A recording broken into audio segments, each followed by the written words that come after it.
ایک عالم اور بڑھیا کے درمیان بہت خوبصورت مکالمہ جو شاید آپ نے اس سے پہلے نہیں سنا ہوگا، جو آج ہم آپ کو سناتے ہیں اور امید کرتے ہیں کہ آپ کو ضرور پسند آئے گا۔ ایک عالم نے ایک بڑھیا کو چرخہ کاٹتے دیکھ کر فرمایا کہ بڑھیا، ساری عمر چرخہ ہی کاتا یا کچھ اپنے خدا کی بھی پہچان کی؟ بڑھیا نے جواب دیا کہ بیٹا، سب کچھ اسی چرخے میں دیکھ لیا۔ فرمایا، بڑی بھی یہ تو بتاؤ کہ خدا موجود ہے یا نہیں؟ بڑھیا نے جواب دیا کہ ہاں، ہر گھڑی اور رات دن ہر وقت خدا موجود ہے۔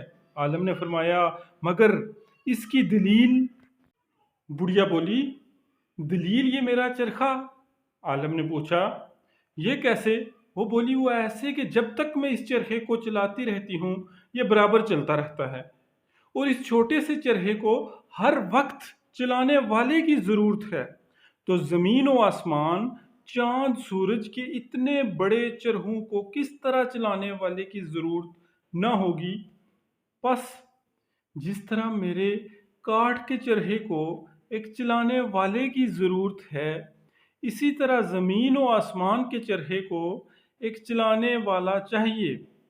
جب تک وہ چلاتا رہے گا یہ سب چرخے چلتے رہیں گے، اور جب وہ چھوڑ دے گا تو یہ ٹھہر جائیں گے۔ مگر ہم نے کبھی زمین و آسمان، چاند سورج کو ٹھہرے نہیں دیکھا، تو جان لیا کہ ان کا چلانے والا ہر گھڑی موجود ہے۔ مولوی صاحب نے سوال کیا، اچھا یہ بتاؤ کہ آسمان و زمین کا چرخہ چلانے والا ایک ہے یا دو ہیں؟ بڑھیا نے جواب دیا کہ ایک ہے، اور اس دعوے کی دلیل بھی یہی میرا چرخہ ہے، کیونکہ جب اس چرخے کو میں اپنی مرضی سے ایک طرف کو چلاتی ہوں، یہ چرخہ میری مرضی سے ایک ہی طرف کو چلتا ہے۔ اگر کوئی دوسری چلانے والی بھی ہوتی، پھر یا تو وہ میری مددگار ہو کر میری مرضی کے مطابق چرخہ چلاتی، تب تو چرخے کی رفتار تیز ہو جاتی، اور اس چرخے کی رفتار میں فرق آ کر نتیجہ حاصل نہ ہوتا، اور اگر وہ میری مرضی کے خلاف اور میرے چلانے کی مخالف سمت پر چلاتے تو یہ چرخہ چلنے سے ٹھہر جاتا یا ٹوٹ جاتا، مگر ایسا نہیں ہوتا، اس وجہ سے کہ کوئی دوسری چلانے والی نہیں ہے۔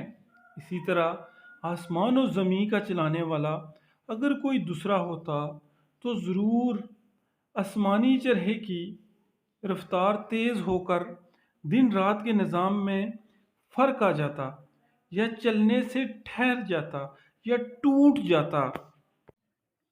جب ایسا نہیں ہے تو ضرور آسمان و زمین کے چرخے کو چلانے والا ایک ہی ہے۔